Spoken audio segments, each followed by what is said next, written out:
തീവ്രപരിചരണ വിഭാഗത്തിൽ ചികിത്സയിൽ കഴിയുന്ന ഉമാ തോമസ് എംഎൽഎയുടെ ആരോഗ്യനിലയിൽ പുരോഗതിയുണ്ടെന്ന് ഡോക്ടർമാർ.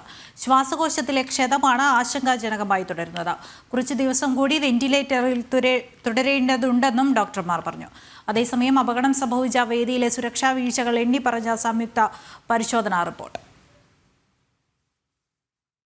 കലൂർ സ്റ്റേഡിയത്തിലെ സ്റ്റേജിൽ നിന്നും വീണ് ഉമാ തോമസ് എംഎൽഎ പരിക്കേറ്റ സംഭവത്തിൽ മുൻകൂർ ജാമ്യം ആവശ്യപ്പെട്ട് പരിപാടിയുടെ സംഘാടകരായ മൃദംഗാവിഷന്റെ ചുമതലക്കാരൻ M Nigosh, event management company നടത്തിപ്പുകാരൻ ജനീഷ് എന്നിവരുടെ മുൻകൂർ ജാമ്യ ഹർജികളാണ് ഹൈക്കോടതിയുടെ പരിഗണനയ്ക്ക് വന്നത്. മുൻകൂർ ജാമ്യാപേക്ഷകളിൽ ഹൈക്കോടതി സർക്കാരിന്റെ വിശദീകരണം തേടിയിരിക്കുകയാണ്. നിലവിൽ ജാമ്യം കിട്ടാവുന്ന വകുപ്പുകളാണ് ചുമത്തിയിരിക്കുന്നതെന്ന് സർക്കാർ വാക്കാൽ അറിയിച്ചിട്ടുണ്ട്. കലൂർ സ്റ്റേഡിയത്തിലെ നൃത്തപരിപാടിയുടെ സംഘാടകർക്കും സ്റ്റേജ് ക്രമീകരിച്ച ഇവന്റ് മാനേജ്മെന്റ് കമ്പനിക്കുമെതിരെ പാലാരിവട്ടം പോലീസാണ് കഴിഞ്ഞ ദിവസം കേസ് രജിസ്റ്റർ ചെയ്തത്.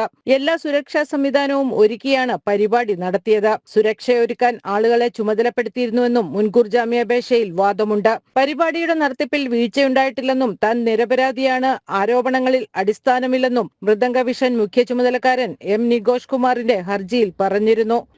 ജനം, കൊച്ചി.